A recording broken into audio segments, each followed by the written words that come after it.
Welcome to this week's edition of the Best Run News Show. I'm your host, Jam Jam. Let's get right into the top running stories of the past week. In this week's show, we look into elite runner reactions to the Chicago Marathon, Boston Marathon qualifying times, and why YouTuber Ryan Trahan is in hot water with the NCAA. We begin this week with several stories on big US marathons. First, we'll head to the Chicago Marathon, which just took place. We saw a historic win by Galen Rupp, who is the first American to do so in 35 years. His time of 2:09:20 and win was overshadowed in the elite road racing community by the fact that a 2-year investigation into the Nike Oregon project and doping allegations by USATF is still ongoing. Not many elites congratulated Galen or his Nike Oregon project teammate Jordan Hasse, who set a PR of 2:20:57, making her the second fastest American all time, with so many unanswered questions surrounding Coach Alberto Salazar and his program. We'll be sure to cover any clean sport updates as they come to light. As of yet, Nike Oregon project has denied any wrongdoings, and results from the investigation have not officially been released. The Boston Marathon recently opened registrations for 2018 and closed faster than ever. Not only do you have to reach a qualifying time to even submit your entry, but due to the vast numbers of runners now earning a BQ or Boston qualifier, they give preference to runners that dip the lowest under the time standards.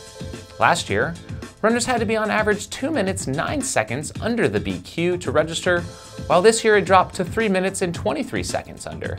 This left 5,062 runners who earned a BQ but were not able to register for the 2018 race on the sidelines. Speaking of nabbing that BQ, 30-year-old Devin Beeling collapsed within sight of the finish line at the 2017 Tunnel Vision Marathon, just seconds under her qualifying time. She fell earlier at mile 18, but this time literally could not get back on her feet. Instead, she rolled into the finish line to hit her goal time. Wow, talk about perseverance. But let's hope this method of finishing doesn't catch on anytime soon.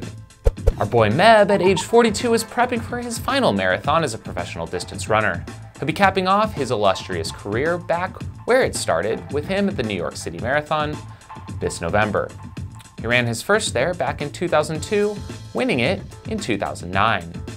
Cross-country season is in full effect, but have you ever seen one as large as this one? Check out the 900 runner starting line at this meet in Texas. Crazy. I guess everything's bigger in Texas. It was recently announced that a minor timing issue resulting in an incorrect start time at the USATF 10-mile championships last month affected the outcome of an equalizer prize bonus between the men and women's winners. Sarah Hall was passed in the final yards of the race by men's winner Shadrach Kipchirchir, who took home the $10,000 bonus for the handicapped time race. Only problem is the men were released from the start line seconds too soon, which means Sarah actually could have beaten them. The Twin Cities in Motion race officials are rectifying the situation by also paying Hall $10,000 for their error. Kudos to you guys.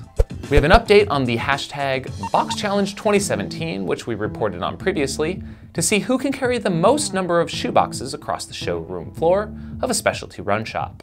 Rush Running Co. submitted their entry with a horizontal pickup of the 13 Topo shoeboxes, which is really impressive. Eagle power, go! This is the real way to lift boxes. Come on, you can do it. Come on. Oh, come on. Get it! Oh! None of that lift from the bottom, weak sauce. That wingspan is sick. Ah! Run to Peak stepped in with this Sasquatch warm-up, followed by 33 double-stacked shoeboxes.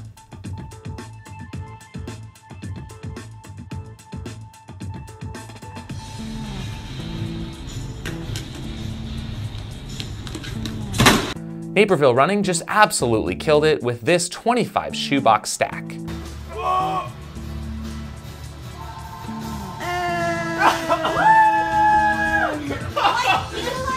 How many is it? 25! Damn, you guys freaking rock. Here's an entry from Fitness Sports Ltd with 32 boxes.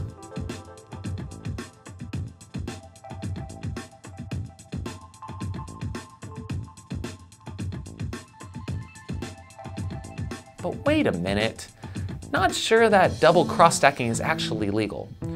Let me check with the boys up in the booth. Nope, that's an auto DQ, guys. Gotta be single stacked. Try again. Anywho, if you want to join in on the fun, just hashtag BoxChallenge2017 and tag us at Mountain Outpost. It was recently discovered that Trump's political advisor, Stephen Miller, once jumped into the final stretch of a women's track meet to prove his athletic superiority over the opposite gender. Very odd, but something that has sparked some crossover conversations into the running community. In fact, it even inserted itself into the ongoing challenge by author Malcolm Gladwell, who wants to race LeBron James in the mile. Gladwell commented on Twitter that Miller would lose on the track, but win it in the Electoral College. Oh man. Olympian Alexi Pappas is also challenging Miller to an outright foot race. I sincerely hope this one happens. Pappas tweeted out, "I'll race him any day." Speaking of Pappas, she just launched a new YouTube channel and has published 2 vlogs about her life as a pro runner. In the first episode, you can watch her take an ice bath in a frozen stream, and episode 2 has her doing a workout while wearing some Beats by Dre full-size headphones. Dope. Another running YouTuber in the news this week is Ryan Trahan, NCAA runner for Texas A&M and also owner and entrepreneur of Neptune bottles. Trahan has gotten in some hot water, most likely kept hot by his very own vacuum-sealed double-walled stainless steel Neptune bottles, over his YouTube channel, his promotion of his company, and his collegiate running. Turns out you can't promote things using your likeness under NCAA rules, who basically gave Trahan 2 options going forward to keep his eligibility intact. Either be a runner who doesn't own a company, meaning no reference to his company on his YouTube channel, or be a business owner with absolutely no reference to his running on his channel. Being a sly thinker, Trahan decided to have the best of both worlds and just launched a second YouTube channel for all his running vlogs, leaving his original channel to focus on his entrepreneurial pursuits. Best Run Nation, do me a favor and go check out both of these YouTube channels. The link to Ryan and Alexi's channels are linked below. We saw Trahan's Milk Mile on his YouTube channel and thought it looked like a good time. I decided to give it a whirl myself. Here's a look at how it went. Jam here, and this is the Milk Mile. The reason why I'm standing in the middle of this field is this track is not a quarter mile, so the little extra out and back will make up for that. Let's get this going. Okay, we've got about 12 ounces per pour here, which is similar to your standard beer mile. We've just, we got the pea milk going on today, because I don't drink dairy milk. It's gonna be fun. Go.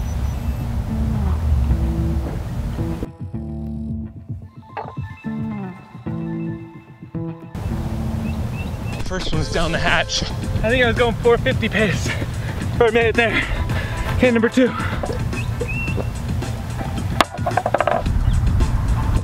It's not good. Below 5-minute pace on that one. Oh, it's gonna get hard.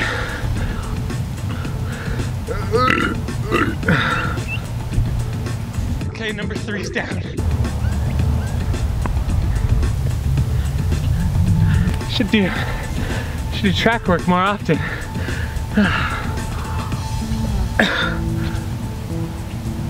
Oh. Yes. I can do it! Yes! Oh. Thanks for checking out the show. If you have a story you'd like to share, tweet me or dip into my Instagram DMs. For more running news each and every week, check out our other news show focusing on trail and ultra running news, The Mountain Outhouse. As always, get some damn running in, and we'll see you next week.